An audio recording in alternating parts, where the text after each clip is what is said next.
Okay, well, good morning, Bill Cutler. How are you? Pretty good, Beau. Good to see you. How are you doing?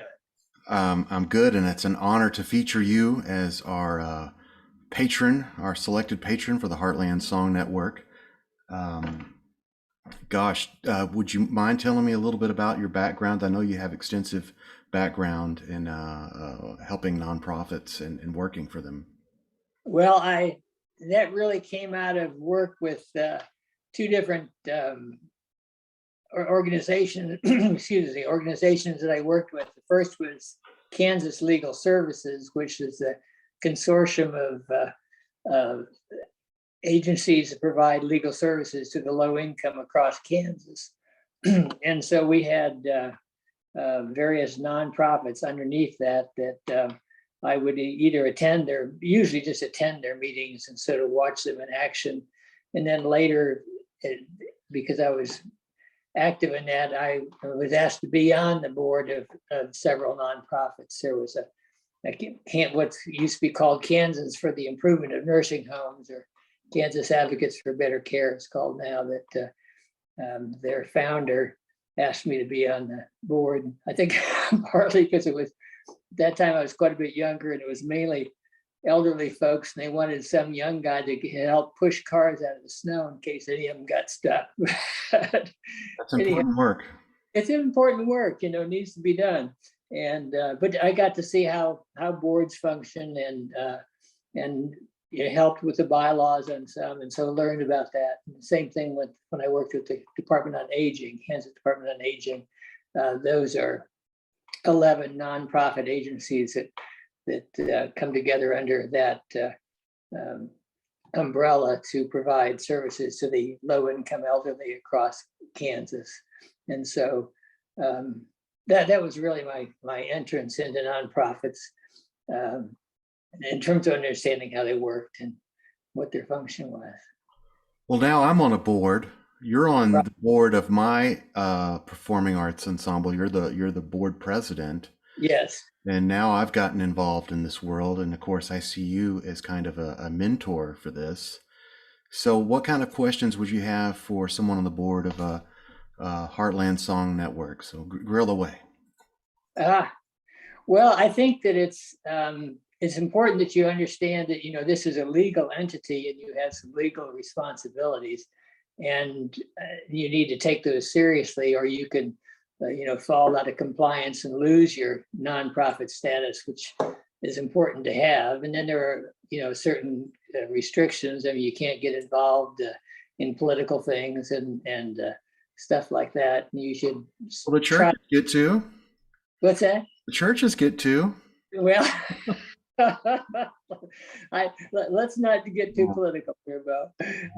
They certainly do more than I would expect. That you'd think somebody would have clamped down on that, but anyhow, so you need to keep your p's and q's in order, and part of that is because donors, if they donate to you directly, that's one thing. They probably don't care what the ins and outs are of the nonprofit. They may try to take, which they're allowed to take their donations as a tax deduction. But if you put money into a community foundation, which is getting more and more popular, I think, and being pushed, the community foundations, to keep themselves out of hot water, really monitor the status of the organizations that you ask them to pass money on to. So if Heartland Song Network sort of stops filing its reports or falls out of compliance, when I asked to be a community foundation to take some of the money that I have stored there, they'll say, well, we can't do that because their 501c3 isn't up to date, and that would jeopardize our situation. So, Oh, so they didn't file or we didn't file the stuff in time. well, yeah, I That, mean, if they look into that before they approve the grant going through. Uh, oh, well, that's good. yeah, Yeah. yeah, So, for those that don't know about the nonprofit world, I mean, we've been swimming in it for, well, you have for a really long time. yeah. Can you tell tell us kind of the different entities you can have with a nonprofit. Well, Yeah, the ones I'm most familiar with is 501c3, which is nonprofits that don't engage in political activities. Although it's very strange because, as you had mentioned, churches um, can claim a 501c3, and they do often get very political. Mhm. And actually, you can donate unrestricted amounts of money to the National Rifle Association, and I would not call them unpolitical. So it's a little foggy. 501c4 organizations, and the Sierra Club falls under that, and that's a group I'm a member of, and donate some, but I can't do it through a 501c3 and claim a tax deduction because they do get involved in political things and lobbying and stuff like that. So you just sort of have to pay attention to what the organization is, and it's really only a question of whether or not you can claim it as a tax deduction or run the grant through a community foundation. Okay, and I see a lot of people doing things with their IRAs and their accountants too these days. Right. Yeah, that's a new deal that they encourage you to with an IRA, but you don't have to. You can donate the money directly out of the IRA without having to pay the difference between how much money you put in and what it grew to, as I understand it. So a lot of people are taking advantage of that, and they have what's called a required minimum distribution. Once you get to a certain age, that you have to take a certain amount out of your IRA, and so some people say, "Well, here's a chance to donate without me having to pay taxes on it to a nonprofit." I see. Okay, well, thanks for the education. Yeah, well, and I hope it's all correct. I mean, I'm not a lawyer, but and I think that one thing that organizations need to sort of be prepared for is to help educate their patrons of the different opportunities they might have that they may not think about. And people often do this year-end appeals, and that's because a lot of people have gotten in the habit of, come December or so, they start writing checks madly to Mhm. nonprofits. But I think it's really an all-year process to keep people aware of this is an organization that goes all year round and kind of needs your support. And I think Heartland Song Network may have that too, where you can sign up to have like a monthly donation from your credit card or whatever, that so it's spread out through the year and helps with your budgeting, as well as maybe makes it less painless because you're just giving $25 a month versus having to shell out $300 all at once. Well, this financial model, I mean, it's become a huge part of the U.S. economy, and it's, Yeah, as far as I know, the only country that kind of handles things in this particular manner, where people agree to shed off some of what they owe in taxes, and they get to choose what their money goes yes, for. Yeah. yeah, and which is kind of a little strange because, in a sense, because they don't get the taxes, the U.S. government is sort of subsidizing all these organizations by the fact that they aren't getting taxes, and these gifts can be claimed against your taxes. But Yeah, and it's become a much lower bar to even obtain the 501c3 status. It used to be right, very, very difficult, and it just, I think it just tells you, how easy they are to get now, that it's going to just right, get larger and larger. right.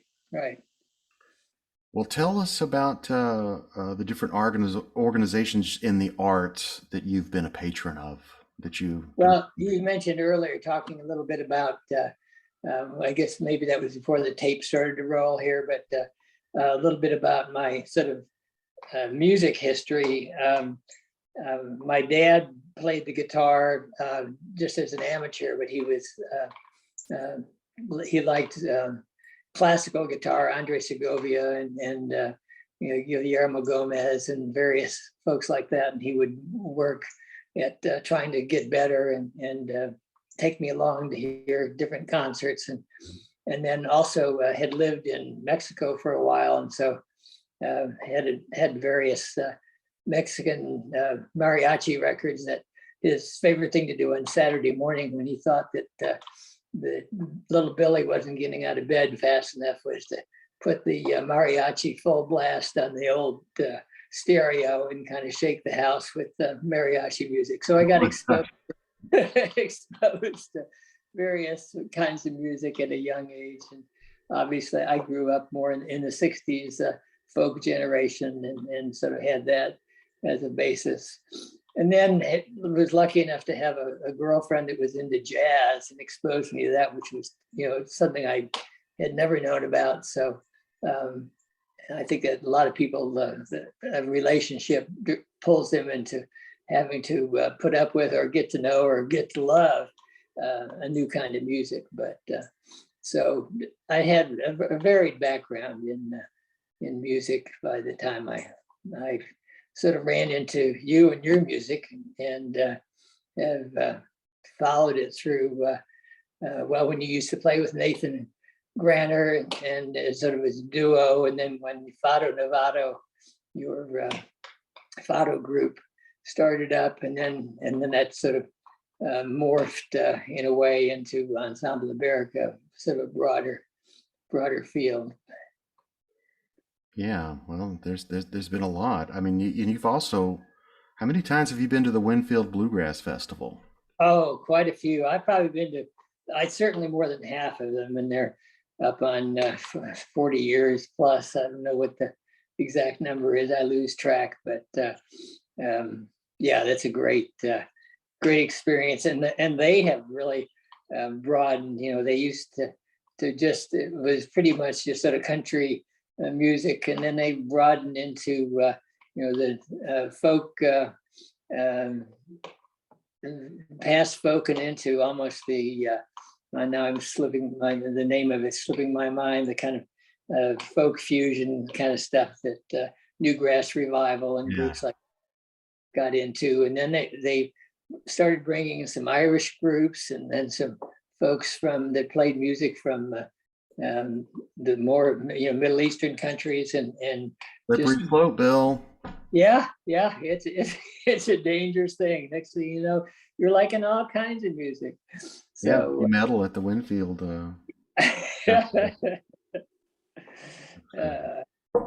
But anyhow, so I think that's what made it easy to get to at least be open to new styles. I certainly, the first time I heard Fado music, it was kind of like, what is this, and same with your some of the flamenco singing, which, the first time you hear it, you're not quite sure what you're listening to, but it grows on you pretty fast.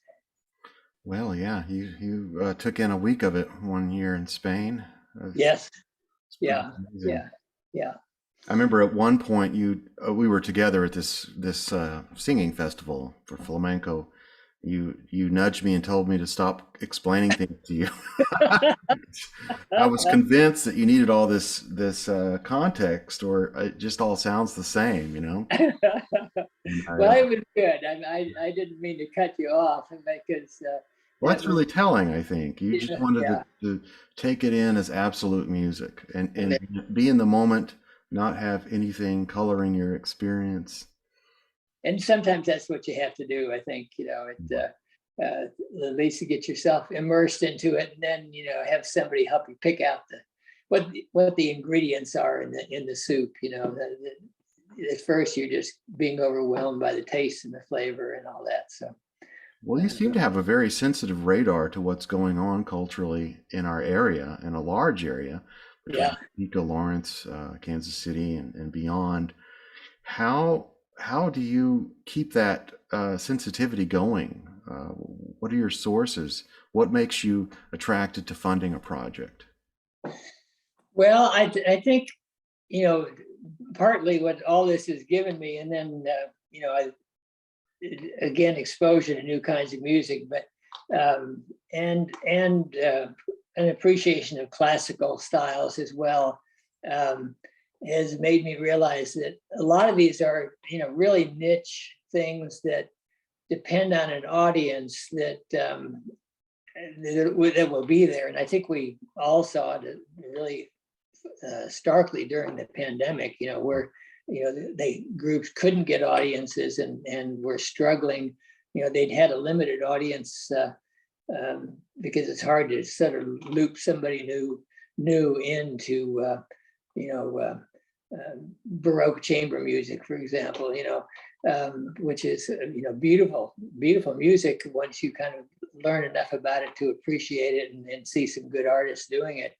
But when you take away their audience and the organization is struggling and the musicians are having to decide whether they continue as musicians or get some other job and pass on that as a lifestyle, then you think, well, we need to find ways to support those folks to make sure that music is here for it's selfish reasons in some ways and more benevolent in others, but Certainly. Yeah, the Heartland Song Network was kind of born out of that. We were right. out of a folk alliance conference, and then everything went to pot. So that's become our culture. Yeah. That was interesting. That folk alliance conference, people were kind of coming down with these weird coughs and headaches and didn't know why. Their food didn't taste quite as good in New Orleans as it usually was supposed to. And then discovered that probably was a spreader event when you get right down to it. But it was a great conference. But I didn't realize that was going on in the background. But it certainly has paid off with your president Danny Powell and his girlfriend Diana Ennis. Her work. The two of them, really kind of providing some framework by their experiences and then knowing who to pull in. And it's one of the things that I really admire about Heartland Song Network is the broad board that you've pulled together, different ages, different races, different music genres, which I think that's one of the harder things is to get, and I sort of reference that in, trying to get myself exposed to fado or the flamenco singing, where it's your first impression is just what is this, and it's getting yourself to take that second step or that second listen, and I think a lot of that is true, with genres today. Certainly hip hop and there's certain kinds of music that are hard for me to get in tune with, but I think part of that is just lack of sort of a cultivated exposure. And I think you're trying to address some of that with Heartland Song Network. With your collaborations of getting people from different styles to work together to compose something. And we can't wait to release the latest collaborations. They're very high quality. Great. Excited about that. Yeah. Well, describe your experience as being a board president. It's been almost 10 years now for. Yeah. I'm amazed when I think back on how long it's been, and really, partly we were lucky with you as our artistic director. It was just kind of, parting the waters ahead so you could, run full steam forward with your great ideas and contacts in the music field to find the right performers to pull together into Ensemble America. And our luck in working with folks like George Harder with musical theater heritage and to find a venue, and Nick Grunauer, who's on our board, to let us start out at Grunauer's, upstairs and then just slowly get bigger. But I think that was, my role was really just to sort of help us get incorporated and to lend a voice of experience on just making sure we kept our ducks in order. As I said, you're granting organizations and things want to know that you do those kind of things and you don't want to goof up and and lose that 501c3 status. But I think we've been pretty good between you and our treasurer and the rest of the board in making sure that that stayed there. And then we've stuck pretty well within our mission statement and what we claimed we were going to do. I think we've done a good job with that. It's so much adversity as well. I remember our very first concert with Rodrigo, some visa machine in Lisbon, the stamping mechanism didn't work and he couldn't get out of the country. And, oh my gosh. And that was scary because that was our first big venture. wow. We were partnering with Johnson County Community College. It wasn't like we were just doing some little thing with 10 seats. We had a lot of tickets sold. We really would have taken a bath and they would have, Johnson County would have shared that with us. I don't think we told anybody that story for quite a few years. Nobody knew how close we'd come to death. But yeah, that's one of the things you have to have in a nonprofit. It's just, sometimes you have to have nerves of steel, but yeah, that was a great origin story. Yeah, it almost never happened right out the gate. Yeah. Yeah, that's amazing. Well, it's been a similar experience dealing with the pandemic, and I'm so proud of your work and the board's work and how we've gotten through this. And now we're able to travel again. And I guess you and I are going to Ireland to do some research on March 17th through the 26th. That's right. That's right. We're going to, and luckily Molly has worked on with us to do some work ahead of time because she was there doing flute stuff and knows the groundwork better. I'd been there before. Actually, that's my experience in going to Ireland is what sort of gave me the idea that we should try doing Ensemble America tours. But that's going back to a part of the country which I've seen before. I know is going to be absolutely beautiful and people are going to love when we get the trip set up. And I've already had people ask, when's that going to be? And you put me on the waiting list kind of deal. But yeah, that'll be fun to explore that Gaelic Celtic connection, so. Yeah, I'm just a blank slate. Yeah. Both you, well, of course, Molly has a lot of experience having lived there and right. in your experience, and I get to be kind of the baby this time, driving on the side of the road and all that. That's right. I was going to say, although because we get there a day early, you're going to have to drive on the wrong side of the road right out of the airport. So we're going to be sitting there clenching our fists and praying for the spirits to save us. So a lot of roundabouts, I hear. That's what I hear. Go left, go left. Mm-hmm. Yeah. God, I can't even picture that in my mind. Yeah. Oh. Yes. Well, anyway, I mean, that's kind of really all of the questions that I have for you today. Do you have anything to add? No, I just you would encourage folks, and I think that I may have suggested that to y'all, but I think a lot of nonprofits don't think about the community foundation or people wanting to write a larger check, maybe not do it through a credit card, but being able to know that you have an EIN number, that you are a 501c3. Mm-hmm. A lot of folks just don't get those two little pieces of information stuck on their donation page. And I guess the community foundations also want to know a contact person and a phone number within the organization if they have questions. So just kind of putting that simple stuff out there that you probably have other places, but if you have it all in one place on your donation page, I think it greases the skids and helps, But I really think that I was curious about the Heartland Song Network. You'd pick the Kansas, Missouri, Nebraska, and Iowa, which in the old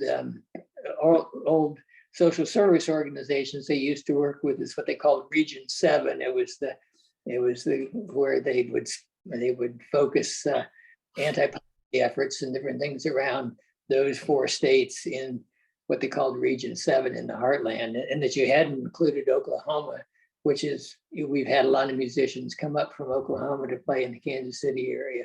Is it just that those were, what was the logic there? Just What is maybe, that? Is that in the mission statement or? yeah, that's your mission statement. Okay, and it has just those states listed? Yes. I Yeah, have America. no idea. I'll bring it up in the next board meeting. Well, you just had put America's Heartland, Kansas, Missouri, Nebraska, and Iowa, which, certainly are all in the Heartland. But Yeah, there are a lot of ties with Oklahoma and Kansas City yeah, historically. yeah. But Honestly, it seems to have been more, I mean, it's changing. There's been a lot of collaboration with Nashville songwriters. And of course, we're in our 11th month of our collaboration with Odie Blackman, and he's in Nashville. yeah, yes, There's been a lot of back and forth between Tennessee artists and here. And we had JD Clayton a couple of months ago as a guest. I suspect that'll continue. And, you know, yeah. I think your Odie Blackman song chef. I think you've had 10 of them now, and that's such a wonderful idea. That people sign up. It's limited to a small group of those who sign up, and they get that intensive one-on-one time and some criticism within a group who are also made themselves equally vulnerable by submitting their own stuff, sure. and get a chance to hear his impressions and suggestions. And that's been a great, and at no charge to them. So that's been a great thing. And you've done a number of things of exposing, making it available so people can hear about life in the industry. So they think, well, if I'm going to try to go out on my own as a songwriter or as a performer, what do I need to know? And part of that comes from a number of you on the board have been part of the Artist Inc. group, which is really sort of works on taking artists and musicians and trying to explain to them what they need to keep in mind as they try to make at least a partial living, maybe not your full living, but support yourselves financially. That these are rules you kind of need to think about, And Yeah, there are some hard truths that can be yeah, followed that are very real. yeah, ways you can Yeah. trip yourself up. So anyway, but it's a pleasure to try. I'm not a mega donor or anything, but I certainly have seen that the Heartland Song Network is worthy of support, and I hope others will consider it and look to the arts, because we need the arts and music in our lives, and it's a hard time for it. It's more and more expensive to support yourself in those fields. Rents have gone up, and cost of living, and the cost of buying a vehicle to get to gigs. I mean, it's all expenses that you have to try to balance against what you can make out there. Well, not only do you write checks, but even more importantly, which is kind of rare to have both, you're out there all the time. I see you Yeah. just being in the room. I mean, you're kind of like Danny and Diana in that way. You know when you're at something good when you see Bill Cutler or Diana there. They're like a good omen, because Well, thank you for those kind words. I appreciate you having exposed me to so many good Kansas City musicians, and I've made a lot of friends that way. But it's been exposed to some amazing music that I know I wouldn't have otherwise. But so it's a win-win situation. I thank you for that. good. All right, everyone take that lesson from Bill Cutler. All right, a pleasure talking to you, Beau. All right, see you later. Okay.